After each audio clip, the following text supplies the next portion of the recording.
Break के बाद खुशामदीद नाज़रीन। नवाज शरीफ साहब ने राना सनाउल्लाह को पाकिस्तान तहरीक इंसाफ के साथ मुज़ाकरात का टास्क दे दिया है, जबकि महमूद अचकज़ई साहब जो हैं उन्होंने जो नवाज शरीफ का पैगाम, उन्होंने कहा है कि नवाज शरीफ का मुझे पैगाम मौसूल हुआ है, उन्होंने मुज़ाकरात की दावत दी है।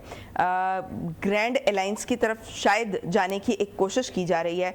क्या भट्टी साहब समझते हैं कि ये जो मुज़ाकरात हैं, अगर ये होने जा रहे हैं, 3 पॉइंट्स तो आपने गिनवा दिए कि इन पर अगर ये बात होने जा रही है तो फिर क्या होगा, लेकिन अभी तक कोई एजेंडा तो सामने नहीं आया, लेकिन अभी तक तो ये मिल बैठने के लिए तैयार नहीं थे। तो क्या आपको लगता है कि ये मुज़ाकरात जो हैं वो कामयाब हो पाएंगे? ये जो सियासी जमातें हैं ये एक टेबल पर बैठ पाएंगी?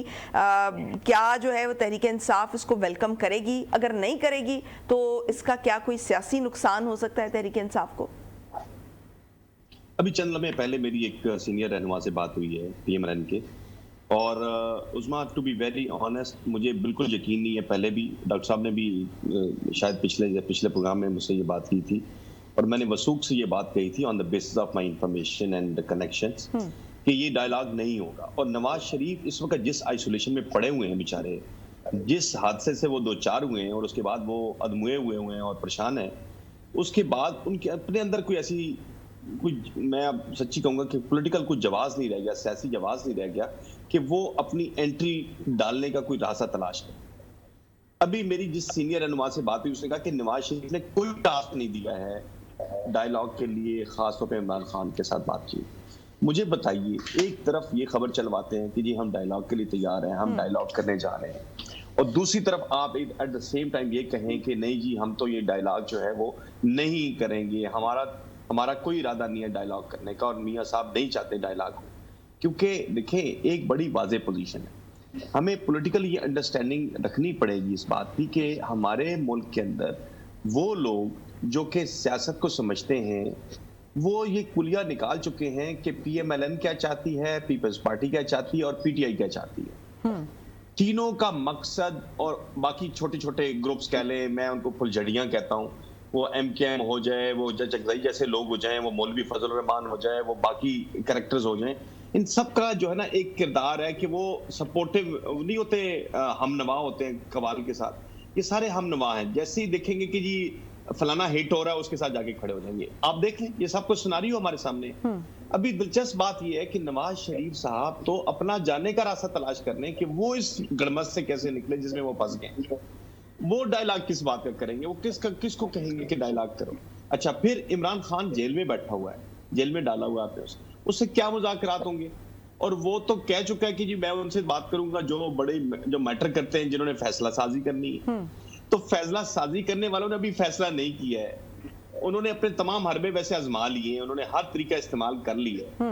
उसके बाद अब वो जो आखिरी हरबा है, मैं आपको आज के प्रोग्राम में डिस्क्लोज कर दूं कि उसका जेल ट्रायल के बाद फौजी ट्रायल करने जा रही है, और वो वाहिद एक तरीका रह गया इनके पास कि मिलिट्री ट्रायल किया जाए इमरान खान का। और वो किसी वक्त भी आप देखेंगे कि अचानक खबर इसी तरह फ्लोट होगी जैसे डायलॉग की खबर फ्लोट होती है। और ये मैं दावे से कह रहा हूं कि उसका मकसद सिर्फ एक ही है कि कंटेन किया जाए किसी तरीके से। और ये अब काबिल बर्दाश्त नहीं है कि वो जज के पास जब समाअत होती है तो उस वक्त भी गुफ्तगू कर रहा है सहाफियों के साथ, जेल में होने के बावजूद। तो ये चीजें काबिल बर्दाश्त नहीं है उनकी। ये जो इस तरह की फ्रस्ट्रेशन है, वो भी तो फ्रस्ट्रेशन तो एक पर्सपेक्टिव ये भी हो सकता है ना भट्टी साहब के नवाज शरीफ को गो अहेड दिया हो और जो है वो उसके बाद उन्होंने ये मुज़ाकरात करने का टास्क आगे सौंप दिया। ये काम पहले हो चुका है। ये काम मैं आपको पहले बताने वाला था कि मौलवी फजल रहमान और जनाब अचकज़ई साहब को ये टास्क दिया जा चुका था पहले, और ये मैंने दावे से उस वक्त कहा था कि मौलवी फजल रहमान कैसे हो सकता है पोजीशन में।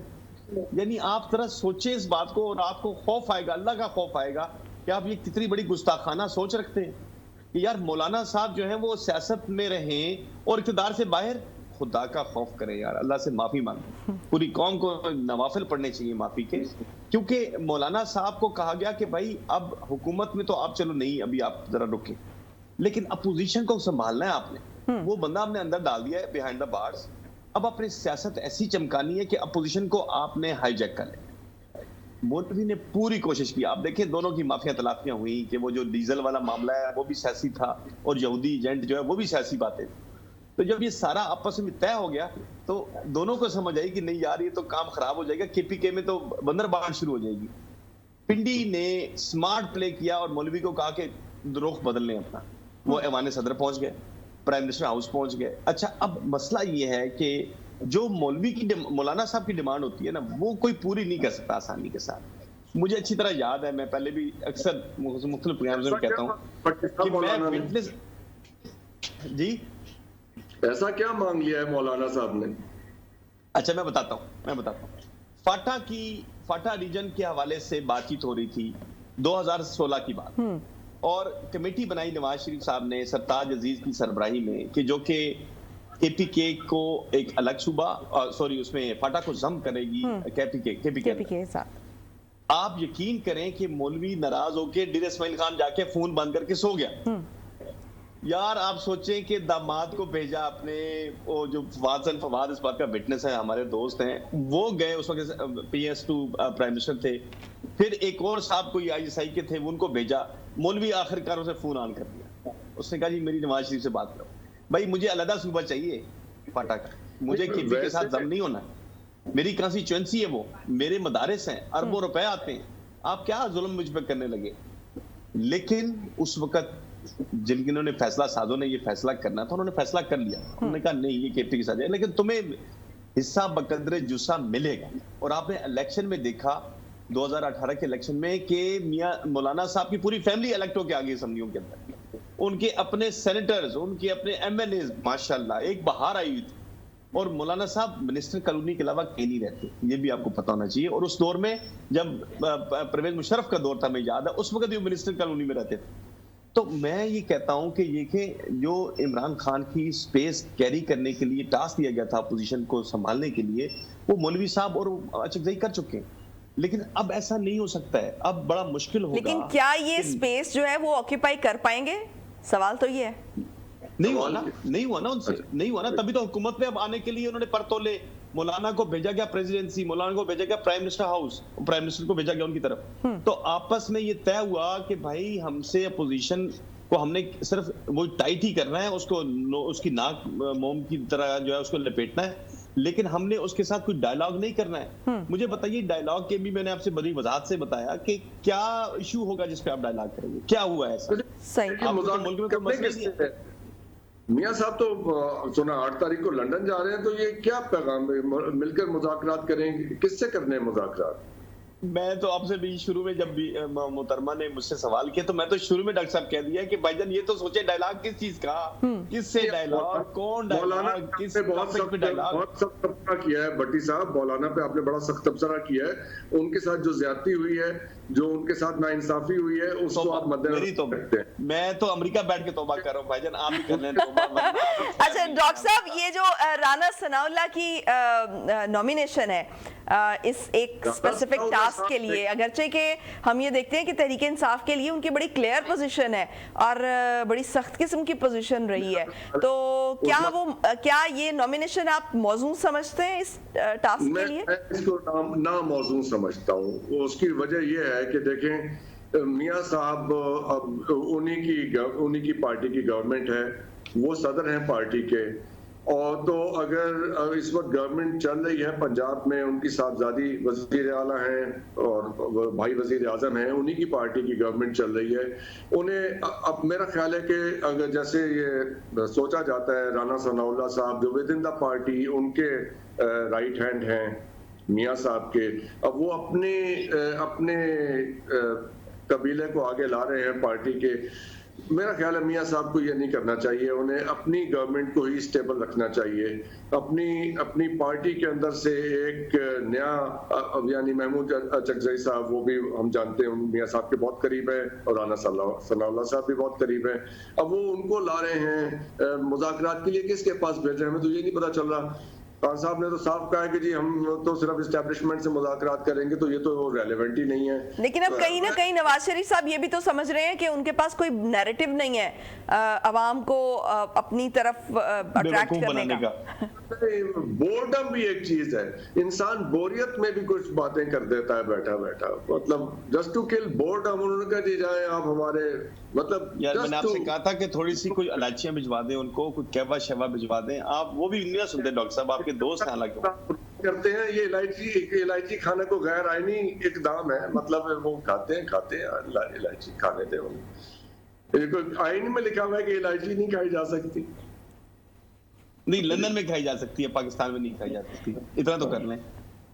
आपको उनकी सीढ़ियां उतरने से भी प्रॉब्लम होती है। ऐसे करके अवतार की तरह उतरे, साथ में इलायची चबाते हुए। तो क्या आपको लग रहा है कि जो नवाज शरीफ हैं वो अपना एक नैरेटिव बिल्ड करेंगे? अब ये डिसीजन सीरियसली लिया गया है या ये सुपरफिशियली लिया गया? नहीं, बस ऐसे ही है, चलें कह दिया उन्होंने, बड़े आदमी हैं, सदर हैं पार्टी के, उनका इख्तियार है कि वो अगर किसी को भिजवाना चाहें तो भिजवा दिया उन्होंने, बस ठीक है। किसकी बात डॉक्टर साहब बस इससे ज्यादा क्या बात करें इस बात पे? ये कोई बात मैंने उस्मा से जब इन्होंने सवाल किया तो मैंने उसी वक्त दिलचस्पी का पहलू नहीं छोड़ा कि देखें मियां साहब जो हैं इस वक्त वो तो अपनी बेचारे परेशानी में हैं कि वो इस गड़मत से कैसे निकले। वो तो अपनी कोशिश में लगे हुए हैं, वो खुद और उनकी जो लाइक माइंडेड पीपल हैं वो कहाँ स्टैंड करते हैं?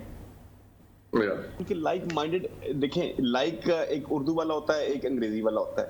जो लाइक तो लाइक नहीं, ये अंग्रेजी वाला, ये अंग्रेजी वाला है। अच्छा साहब, राणा उर्दू वाला लाइक है तो वजीर भी हैं ये मुशीर है, वो दाखिला के मुशीर है, उनके पास कोई इख्तियार नहीं है वैसे। अच्छा तो उसमें मसला ये कि जो उर्दू वाला लाइक है ना, वो लाइक तो पाया नहीं जाता वहां पे ना। अंग्रेजी वाला लाइक जो है उसमें वो मियां साहब की तरफ देख रहे होते हैं लोग। मैं तो इतनी करीब से देखा है उस्मा के, बहुत सारे हमारे दोस्त विटनेस भी कर चुके होंगे मेरे साथ जो होते थे, कि मियां साहब हाथ नहीं मिलाते थे। तो एक किचन कैबिनेट होती थी उनकी, वो चंद एक लोग उनके इर्द गिर्द होते थे, एहसान इकबाल जैसे, खुर्रम दस्तगीर जैसे, अपना खाजगान साहिबान जैसे, और परवेज रशीद, और एक साहब तो इतने दुश्मन उनके अब बन चुके हैं, आसिफ करमानी, वो तो उनके घर में इतने करीबी थे उनके। तो लाइक शाइक वाला जो चक्कर है ना, ये लाइकिंग होना और डिसलाइकिंग होना मियां साहब का वैसे शुरू से रहा है। वो माशाल्लाह बड़े म्यूजिक सुनने के दिलदादा रहे, अदाकारी भी करने का। चलिए मैं इसको थोड़ा सा बेंड कर दूं, मैं इसको थोड़ा सा और क्लियर कर देती हूँ। मेरा मतलब था हॉकिश जो लोग हैं उनके साथ। हॉकिश में से कौन है वैसे? जरा कोई एक मुझे बताएं, सिर्फ आपके जात के आदमी है कौन हॉकिश? उन्हें कह रही हैं आप। डॉक्टर साहब मैं ये कह रहा हूँ कि हॉकिश कौन है? हॉकिश कोई भी नहीं है। मैं आपको दिलचस्प दोनों, अच्छा मैं इसमें ये बता देता हूँ, जो आपको इंप्रेशन शायद वो लग रहा है कि वो जो दोनों बाप बेटी ऑन फायर हुआ करते थे ना जलसों में, और नाम लिया करते थे कि वो हम जजों की ऐसी की तैसी फेर देंगे, वो जर्नैल जो दो हैं उन्होंने ये कर दिया है। आज जरा उनसे पूछें, जरा मियां साहब तो सामने कैमरे लगा के प्रेस कॉन्फ्रेंस करते हैं, वो तो सहाफियों को भी नहीं बुलाते ना, पहले कभी उन्होंने बुलाया था। उनसे पूछे कि वो दो जर्नैल जिनका आप जिक्र करते थे दोनों रिटायर हो चुके हैं। एक को तो चलो पिंडी वालों ने पकड़ लिया, उसे महफूज मुकाम पे रखा हुआ है, तो दूसरे वाला जो है उसके बारे में आपका क्या ख्याल है? आपकी हुकूमत है, प्राइम मिनिस्टर मौजूद है, आपका भाई है छोटा, सही, वो मकसद खत्म हो गया ना अब उनके लिए। वो उस पर सियासत एक टाइम पे हो सकती थी, आज उस पर सियासत नहीं हो सकती। तो फिर उसमें हम किस असूल की बात करें, हम किस सियासी नैरेटिव की बात करें? मियां साहब का मसला उनकी अपनी परेशानी है, उनको इख्तिदार नहीं मिला, उनके साथ वादा किया गया था, मुआहदा हुआ था 2021 में, जनरल बाजवा ने ज्यादती की और वापस ला के उनको जलील करवाया, उन्होंने प्रेस कॉन्फ्रेंस उनसे करवाई, और उसके बाद वो अपने घर से नशिस्त हार गए, अपने दामाद के घर से नशिस्त हार गए। ठीक, भट्टी साहब वक्त प्रोग्राम का खत्म हो चुका है। ये डिबेट नेक्स्ट जो है वो प्रोग्राम के लिए रखते हैं। आज के लिए आपको वक्त देने का दोनों का बहुत शुक्रिया, डॉक्टर साहब आपका भी, आसिफ भट्टी साहब आपका भी। नाज़रीन आज के लिए इतना ही, कल होगी आपसे दोबारा मुलाकात। मुझे दीजिए इजाजत, पाकिस्तान की हमेशा पाइंदगी की दुआ के साथ। अल्लाह हाफ़िज़ नासिर।